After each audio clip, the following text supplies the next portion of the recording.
back to Beyond the Campfire. We are Stephen the Indian and Will the Cowboy. We are a cowboy and Indian duo that talks about cryptids, conspiracy theories, ghost stories, and the like. And Hmm. today we are adventuring to Long Island, New York, specifically a tiny town where some very allegedly horrifying things happened. Yeah. So what's interesting about this story, is once again I want to apologize for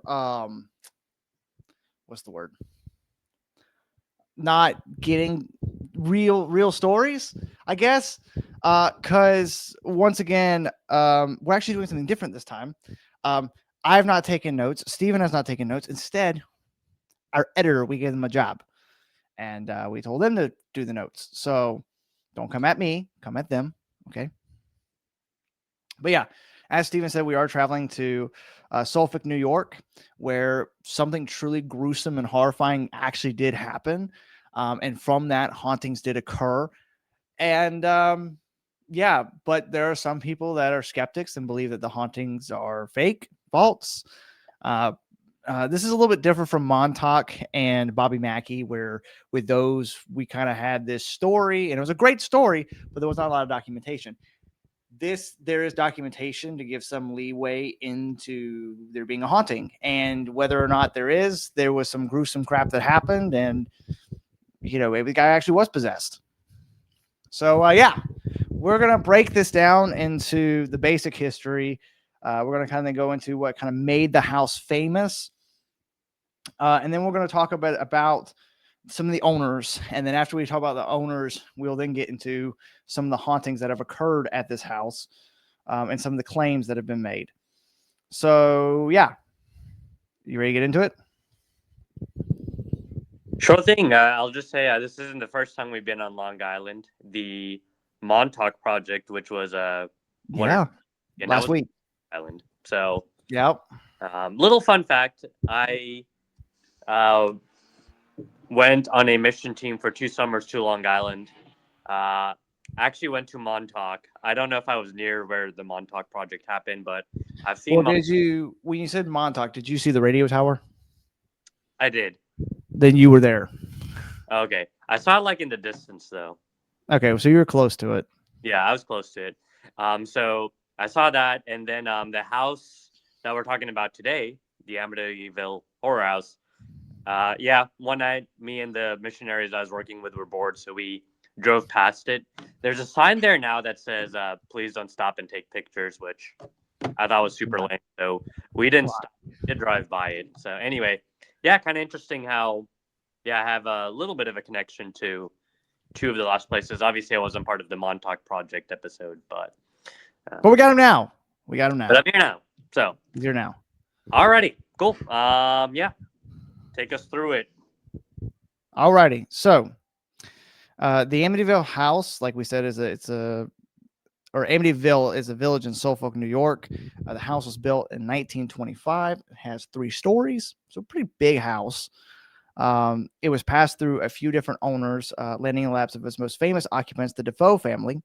The DeFeo family is kind of what sort of made this house very famous, and we'll get into that in just a little bit. But a bit about the DeFeo family. So Ron Sr., he bought the house and upgraded it from former living, and he named it High Hopes.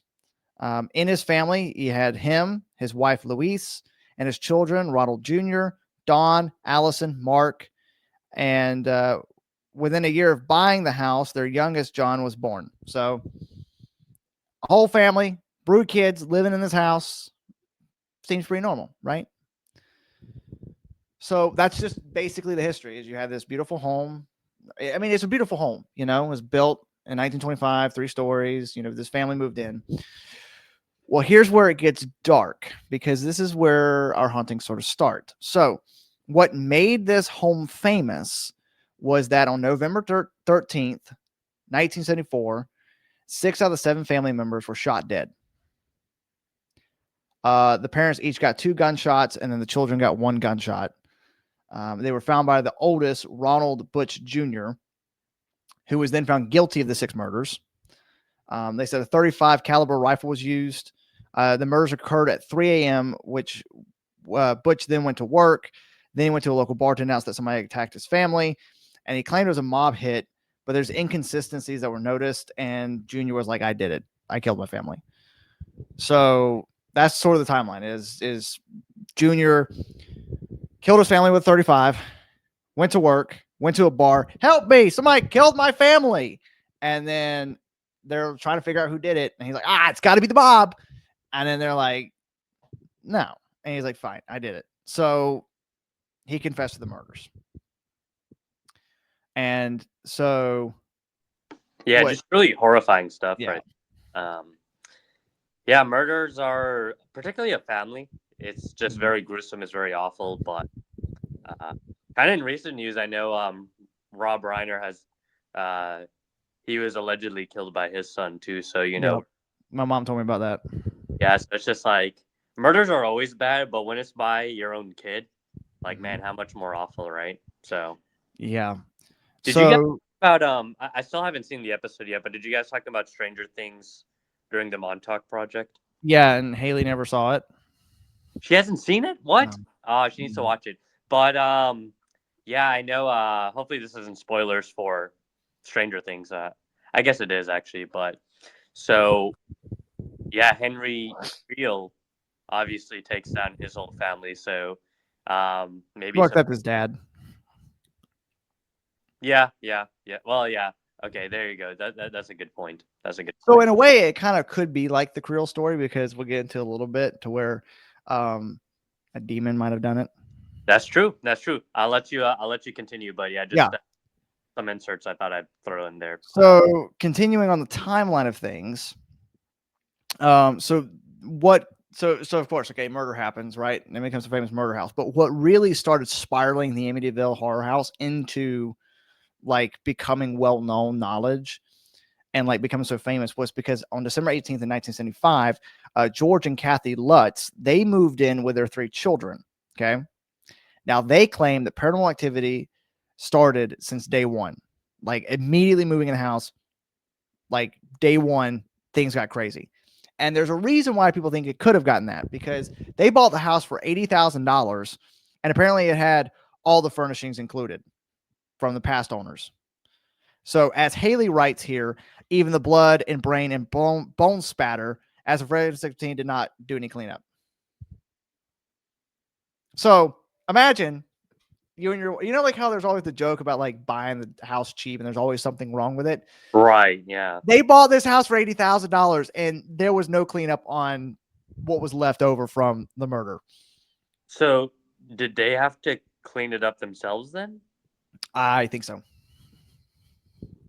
Oh my god! I mean, unless you're just going to leave like, Timmy's brain skull fragment in the corner, But I guess it made the house cheap for them, right?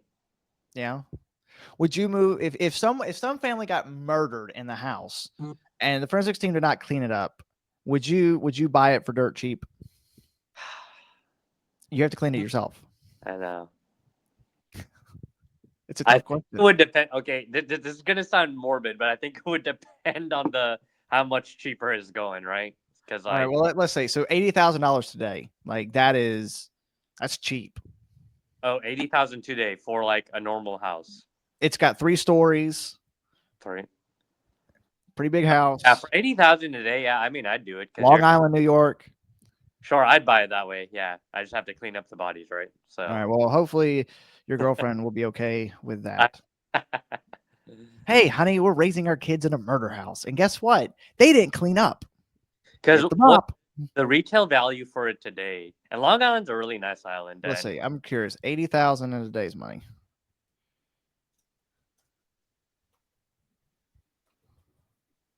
Because Long Island houses are pretty expensive. I'm imagining it's at a minimum. Yeah. At a minimum, like a regular house on Long Island. Okay, so this says 80,000 1975 has the same buying power as approximately $481,000 today. Wow. Okay, so you know what? I take it back. They didn't buy the damn thing dirt cheap. They bought a $500,000 home with blood splatter still in it. Like, come on, Well, how much how much would the home have been otherwise? Let me see. Because like if it was, I guess really it's just like really the question comes down to, we're kind of overcomplicating it, but Okay. So how much according to have- this, the Amityville Horror House, it says it in, because I did write down in here where somebody did, I believe I wrote it in here. It's written in, or Haley wrote in here. Yeah, she wrote in. So March 2017, it was sold for $605,000, which was significantly below its $850,000 asking price. But there's a different house that was used in the 1979 movie. That one was sold for 1.5 million in early 2023, but it's just a movie set, not the actual site of the murders. So nothing happens there. So it looks like it. I mean, if you take the prices of today, they got it pretty cheap. I guess if you look at how much it sold recently. Yeah, I mean, I guess because like let's say the house was $100,000 and you buy it for 80,000. Yeah. Basically, you're basically getting paid $20,000 to clean up a murder scene. And I'm like, hey, I mean, 20,000, I would do it. 10,000, I'd do it. 5,000, I would do it. $1,000. I guess it would depend on how long it takes to clean up, because I don't know how long it would take to clean up a murder scene. But like, well, isn't like blood hard to get out? I guess so. Yeah. Well, because I think if they were killed when they were sleeping, then realistically, all you got to really get rid of is just burn the sheets. Yeah. You can just go to TJ Maxx and get new sheets. Let's say it takes about a day's work, right? Right. Like a work day, 8 hours, right? Yeah.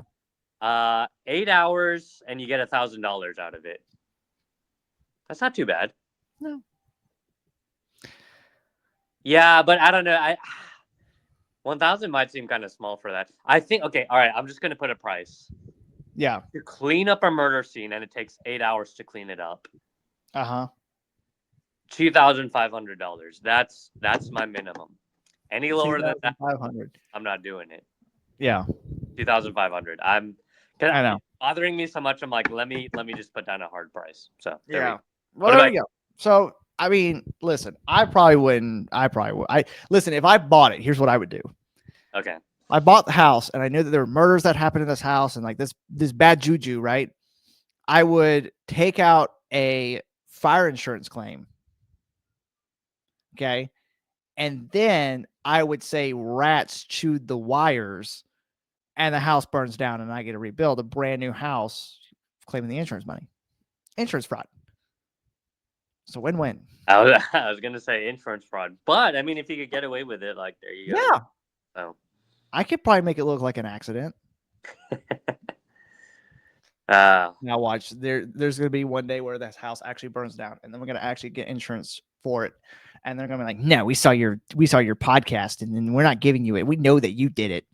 I know, right? So there you go. Anyways, so yeah. So like I said, so they bought it in December 18th, 1975, and then January 14th, so not even a month later, they moved out.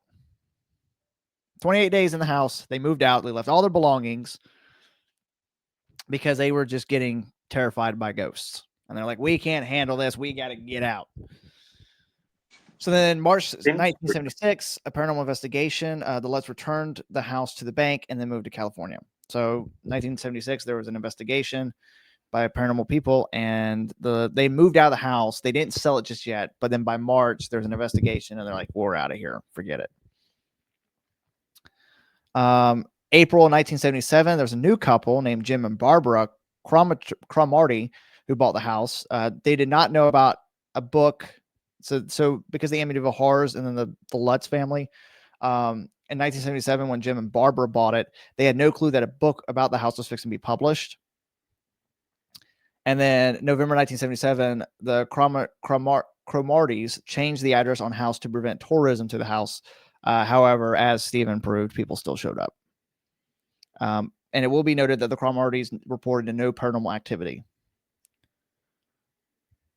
And then, so they moved in April 1977. They then moved out almost a year and a half later in December 1978. No reason on why they moved out. They just moved out. There's no knowledge on why. Okay, they didn't like say, "Hey, we are seeing creepy stuff going on," or No, they kind of kept their mouth. If there was anything, they kept their mouths closed. interesting. So July of 1979, the Amityville Horror, starring James Brolin and Margaret Kidder, came out, and then the community was bombarded with people wanting to see the house. So once again, it's like this murder happens, and then like this haunting happens, and then they're like, "Oh, let's make a movie about it" in 1979, and then everybody's like, "Oh my gosh, everybody wants to see this damn house." So eventually, the Cromartys move back in because they're unable to sell the house.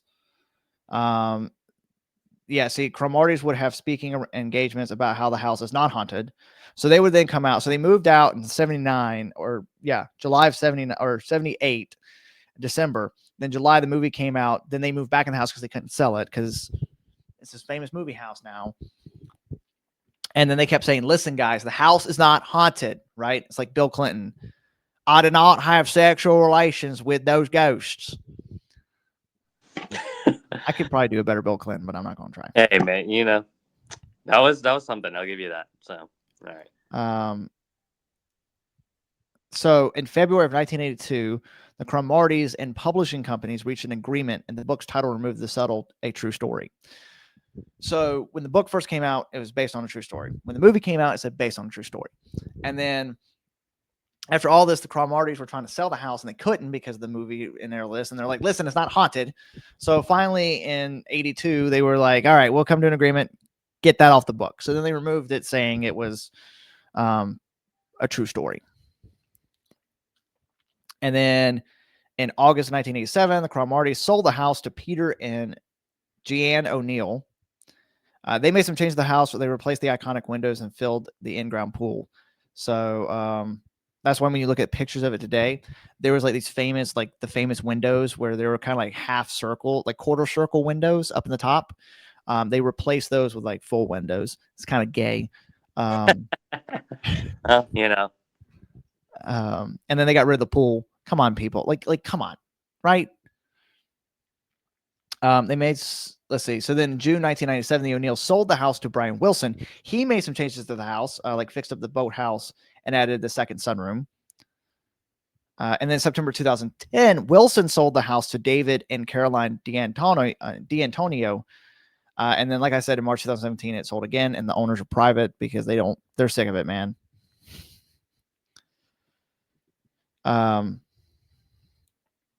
So yeah, any questions on the history of the house? Anything you want to know about the house before we dive into this long list of hauntings? So the murders happened. The killer, remind me, he's the father killing his wife? Who? The guy who killed his family. No, he was the oldest son. He's the oldest son. Okay. The oldest son killed his family. So, all right, I'm seeing some parallels with Henry Creel, but yeah.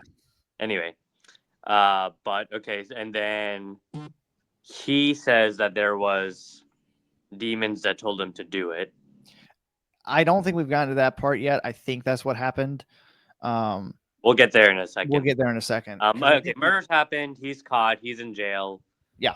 Sold to some people and then sold to some other people, and various people that are going in and out of his house are claiming different supernatural things that are happening. Only one family. Only one of the family. And that was the we'll get to that, but it was the Lutz family. Okay, got it. Mm-hmm. And then before we get into that, we'll also go a little bit into the DeFeos. The DeFeos were the original owners, the ones that that got murdered. So we're going to go more into the murders. That was just a little quick bit about the history of the home and kind of how it passed from owner to owner. So yeah, you've got a son who murdered 6 of his family members, and then thought he was going to get away with it, but didn't, confessed, got arrested. Then a family moved in, only lasted a month. Sure. And then you had then they sold the house in March of that year. And then this new family moved in, and they changed the address because everybody was liking the house, and it became famous because of a book. And then they fought the book, and they got the based on a true story part removed. And then there's the movie made about it, but no one else has come out and stated if there was any hauntings. Got it. Okay. Yeah. Cool. So yeah, Let's get previous. to these paranormal things. Yeah. So nothing of note until a young man murdered his family. Then the following owners reported supernatural happenings. And since then, all the owners who have followed have again no reported hauntings.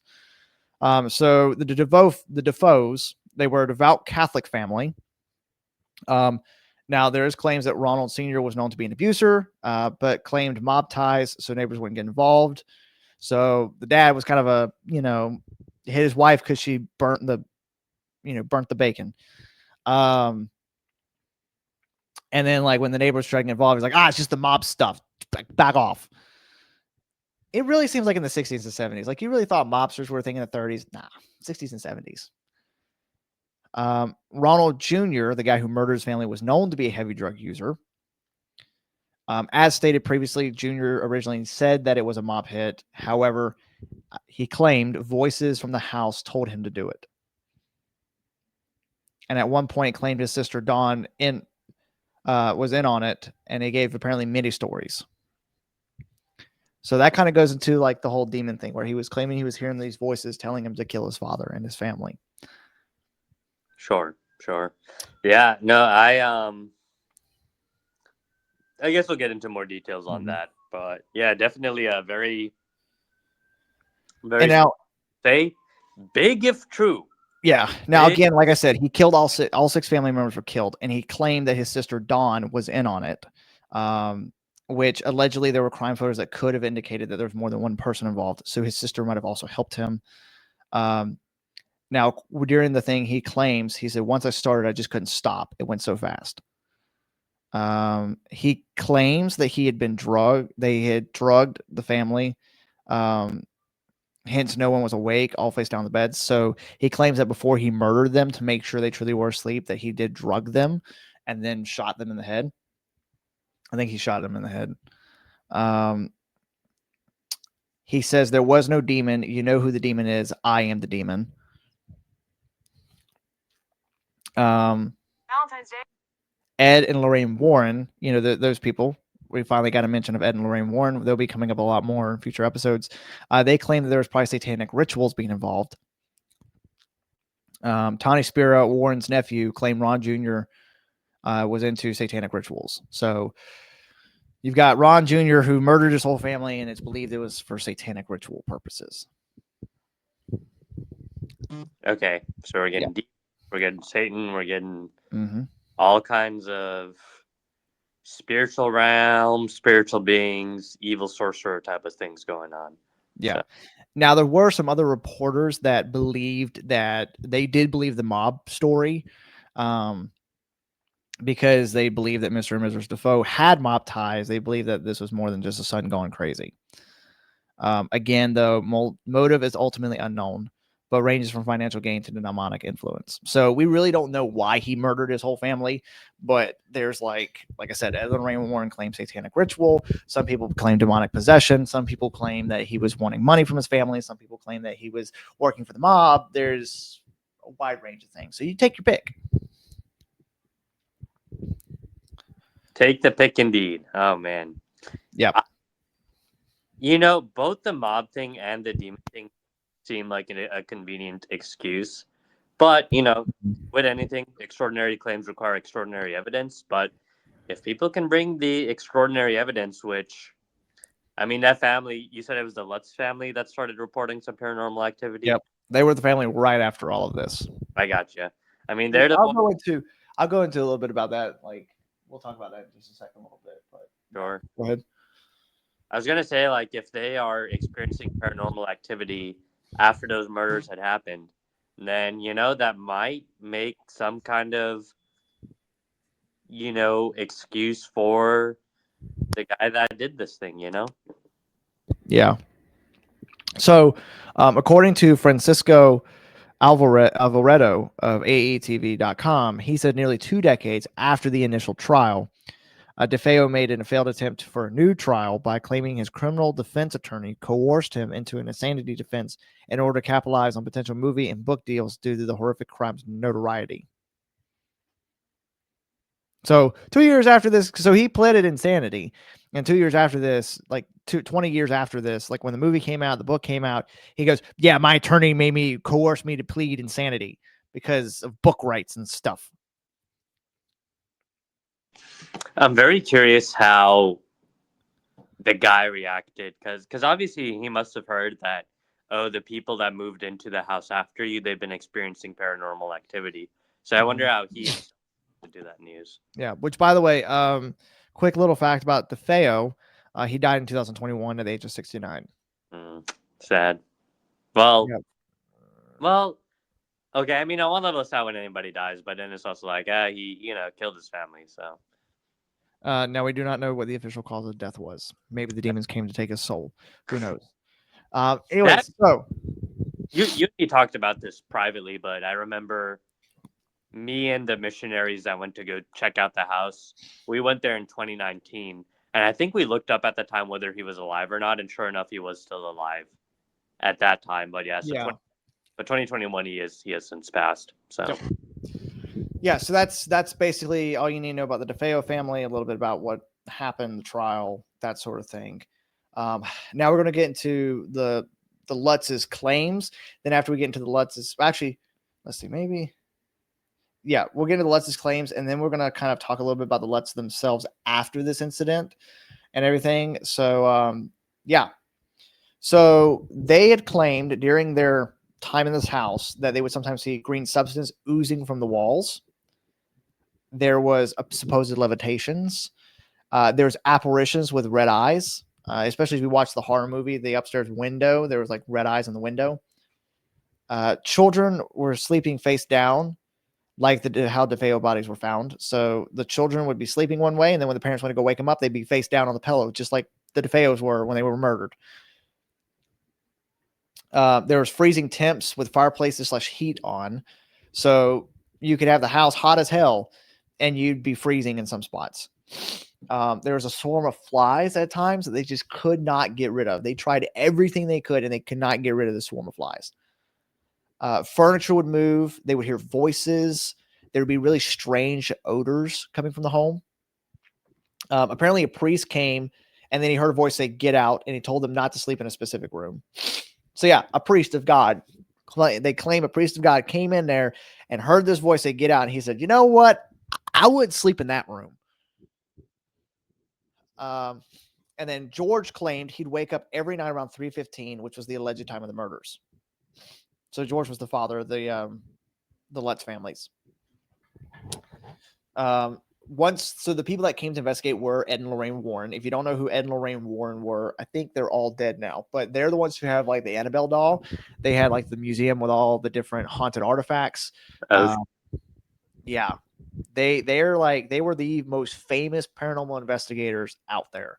Like in the 60s and 70s, like they were the ones investigating. Like you didn't have, you didn't have like Zach Bagan or some of these other paranormal investigators and so forth. Like you had just Ed and Lorraine Warren who would come and investigate these things. And after their investigation, that was when the Lutz family refused to return to the home. DeFeo's attorney, William Weber, claimed entire story was made up, but the Lutz stood by it. Weber said we took real life incidences and transported them. In other words, it was a hoax on the TV show A Current Affair. Weber cut out of the book deal. So is he lying as revenge? So the attorney Weber, they wrote the Amityville Horror book. Apparently he was taken out of it. So a lot of people are saying, did he come out and say this claim because he was mad that he got taken out of the book? Who knows? Sorry, I got to sneeze. No, yeah, go for it. Yeah, I don't know if you're gonna continue kind of like sharing more information after this, but I mean, so far I'm skeptical, right? Yeah, there's some skepticism, but like I said, I'm fixing to probably get rid of some of your skepticism. Oh, okay. Yeah. Right. So anyway, before we get into the Lutz themselves, the last thing I have is the neighbors on record say they never heard or saw anything as well. And then so we have this incident happening in the Lutz family. Neighbors claim they didn't see the same thing. You've got the attorney coming out and saying it's fake, it's a hoax. But then he kind of got cut out of a book deal, so it's kind of like, was that true? But apparently, George and Kathy took a lie detector test and they passed the test. So yeah, They passed the test. yes, they passed the lie detector test. Apparently, Okay. we'll get into their son real quick. Rumors slash reports that the parents were heavily involved in the occult. So there's a lot of rumors that came out saying the reason why they were experiencing all this was because they were involved with Satanism. It's the 70s, it's the 70s and 80s. It's that time of the satanic panic. It's coming in. But now their son Christopher alleges that George was extremely curious of everything paranormal. That's why they kind of say the family's part of the occult, was because the son George, or the son Christopher, was like, hey, my dad likes spooky stuff. It's kind of like if we had hauntings here at our house and everybody was like, well, we was part of the occult. And then my son's like, no, dad just likes the spooky stuff. But now Christopher does say the hauntings were real, but he says they were over exaggerated. Yeah.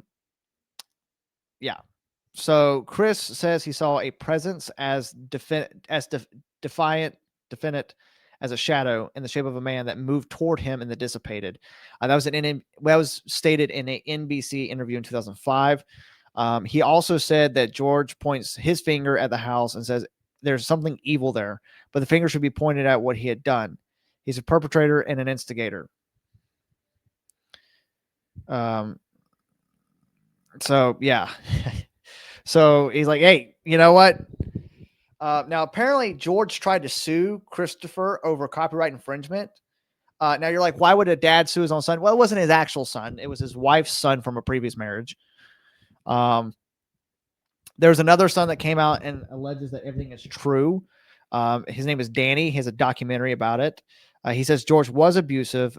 Some posit that his trauma is manifesting as a haunting in memory. So there's like the idea that like he came out and was like, oh yeah, these hauntings happen, and like, no, dude, you just got beat by your dad too much. You're manifesting, and but there's a bunch of other angles where the people say that the Lutz did it just to make money. So there's a lot of discrepancies here that I have issues with, because it's like I said, like you've got where they took a lie detector test and it's found out to be, everything, like they didn't lie on the test. They passed the test. And then you've got their son, Danny, who's like did a documentary on this and was like, yeah, it happened. But then people are trying to discredit him by being like, well, your father abused you.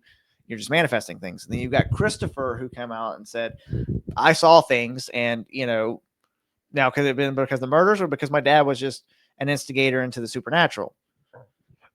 There's just a lot of different angles to look at this from. And it's, yeah. But that's what I got. Yeah, no, good stuff. It's definitely an intriguing story because it really blends true crime, like that the crime actually happened. DeFeo did kill his family. Yeah.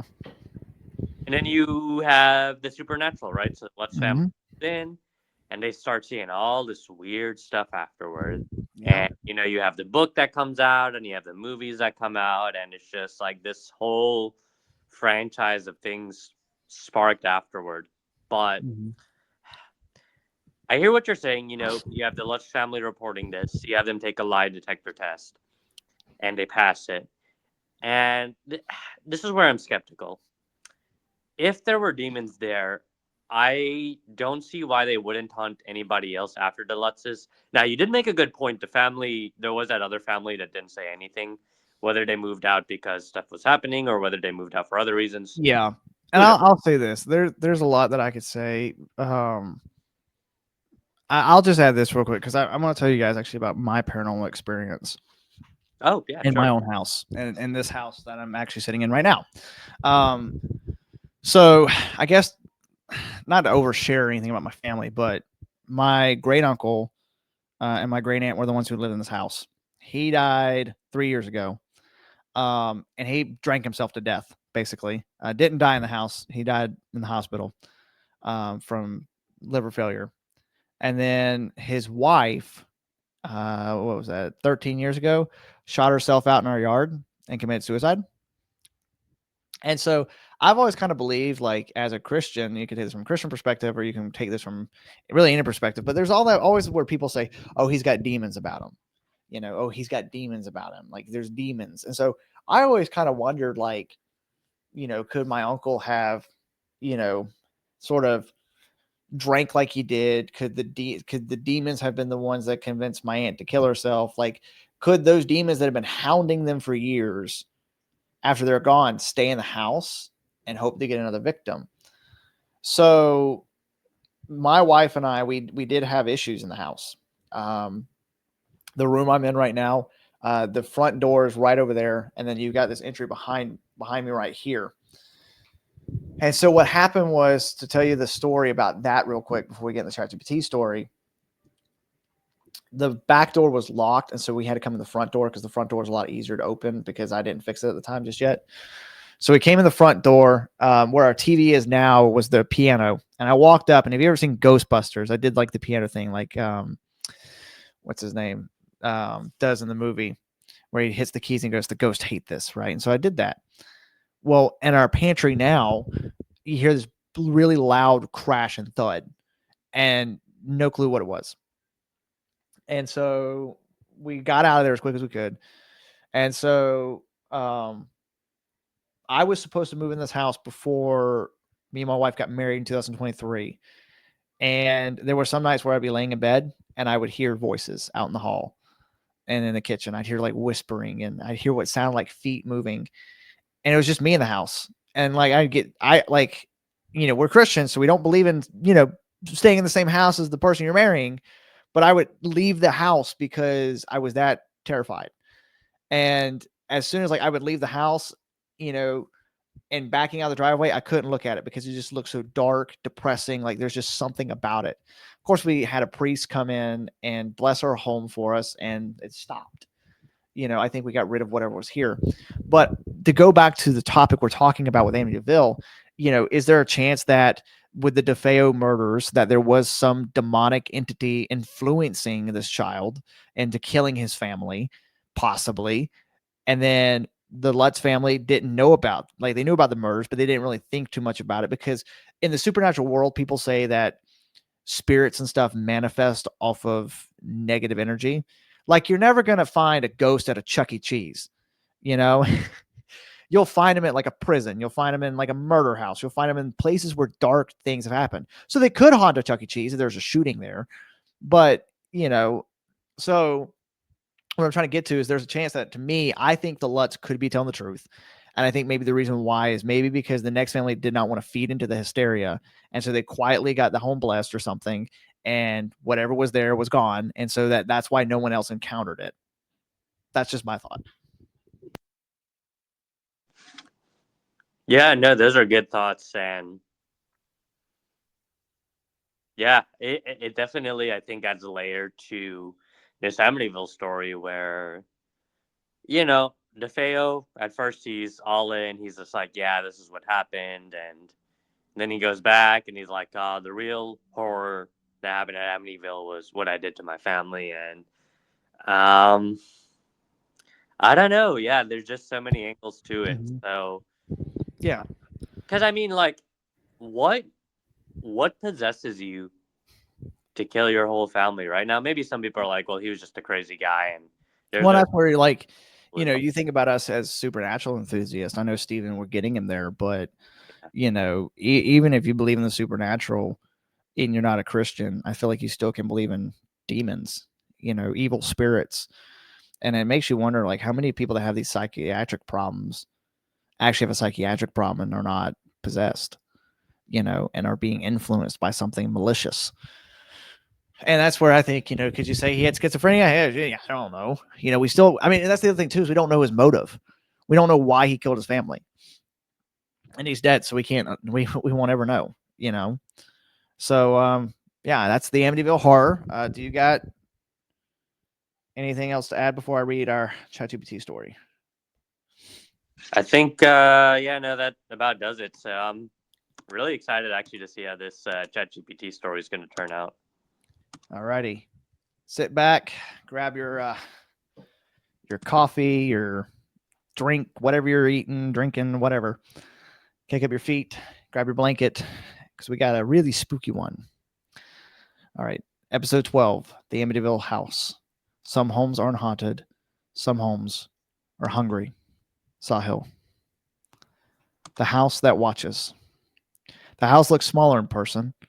That was the first thing that bothered me.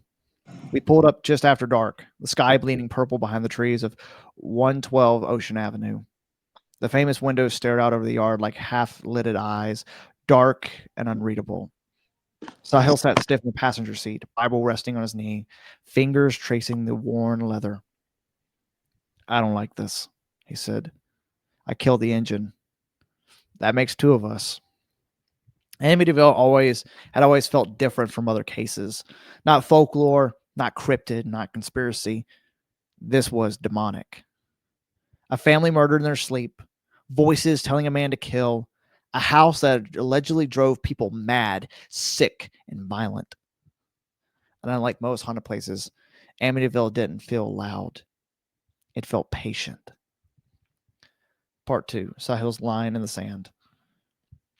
We unloaded equipment in silence. EMF meters, thermal cameras, EVP recorders, holy water, salt, iron.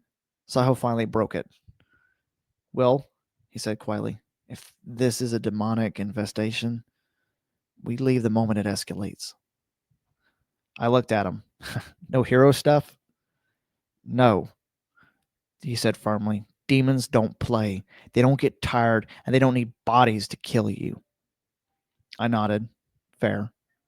He hesitated. This isn't like the Pukwudgie or Montauk or the Rougarou. I know. This thing knows scripture, Sahil said, and it hates it.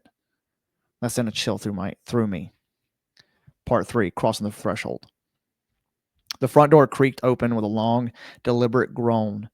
The air inside was stale, not dusty, not moldy, just wrong. Like a house that had been sealed with grief.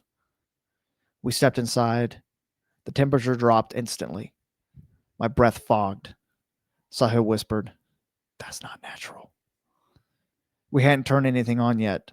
The door shut behind us. Not slammed, just closed. I turned, hand on the knob. Locked. Sahil exhaled slowly. It begins. Part 4, the first whispers. The living room felt tight, claustrophobic, like the walls leaned inward when we weren't looking. We set up cameras.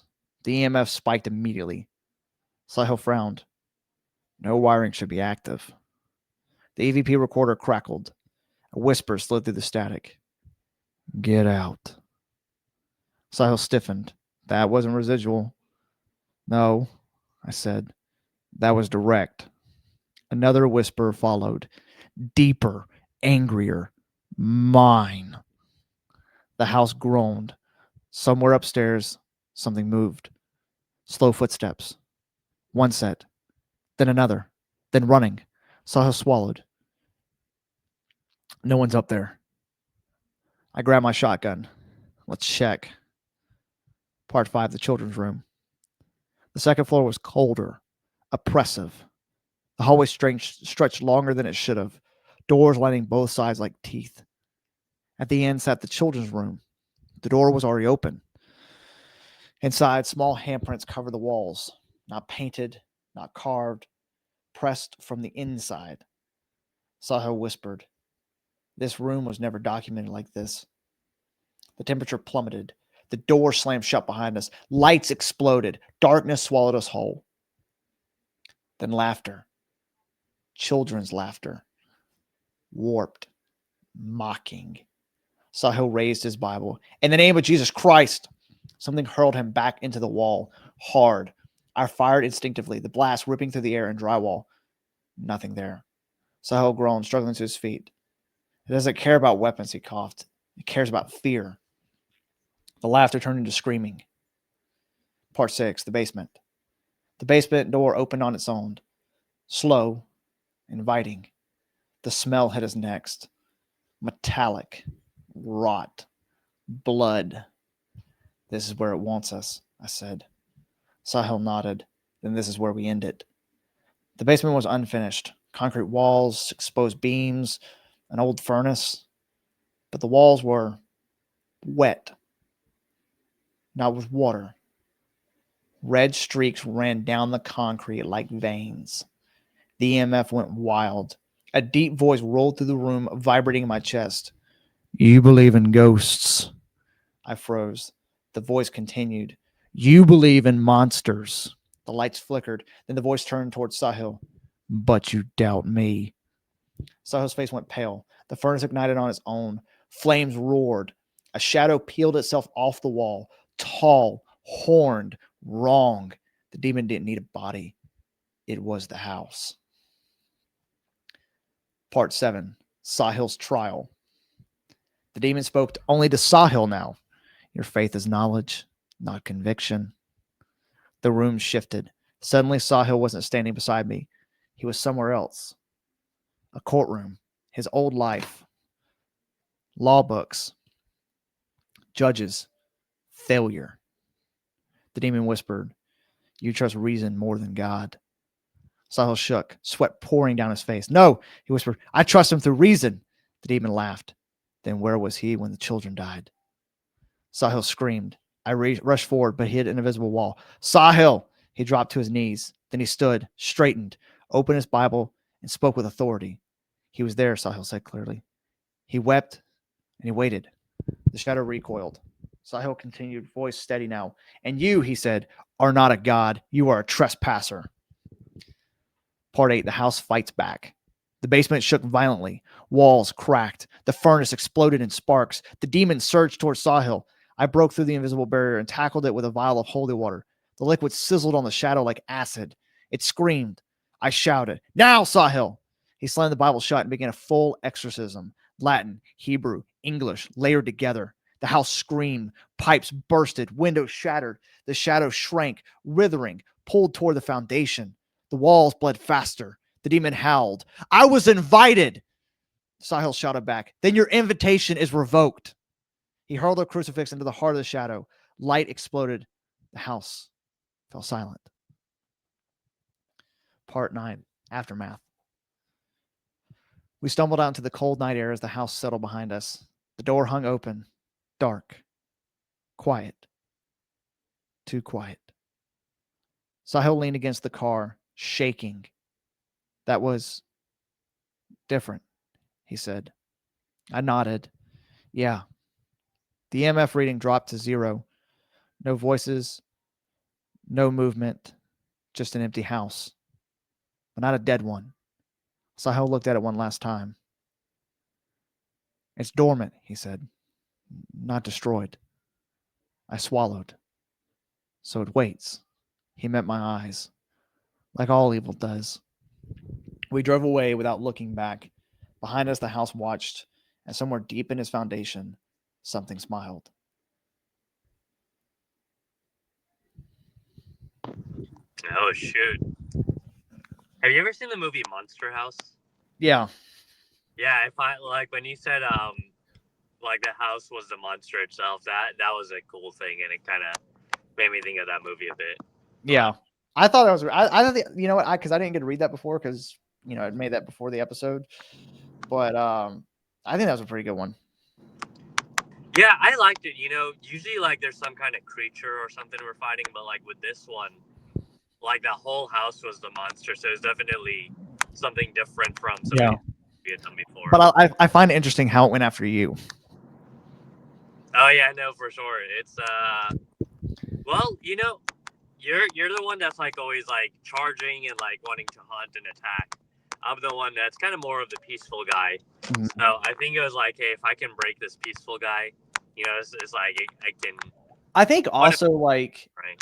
I think because the way ChatGPT has it set up is obviously Steve and I are both Christians, but he's the more theologian of us. And I think because of that theology, that's why the demon targeted you over me. Was because, not to say I was an easy target, but to be like, you're a challenge and he wants to try. Yeah, no. Yeah. So, anything else?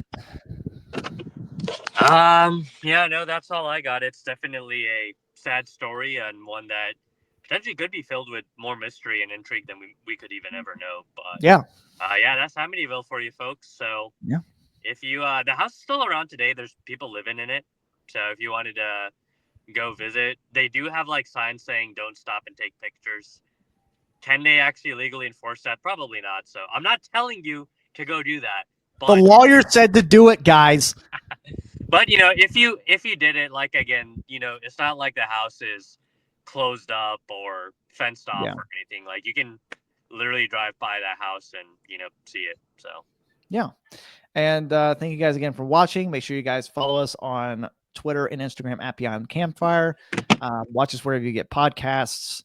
And make sure you guys go check out our Patreon at Beyond the Campfire. We got a really cool Christmas special going on right now. First episode came out last week. Second episode's coming out tomorrow. And then the third and final episode will be coming out Christmas Eve. It is me reading A Christmas Carol, except for I'm dressed like Scrooge. So there you go. But thank you guys again for watching. And yeah, call it a hoax if you want, but don't spend the night.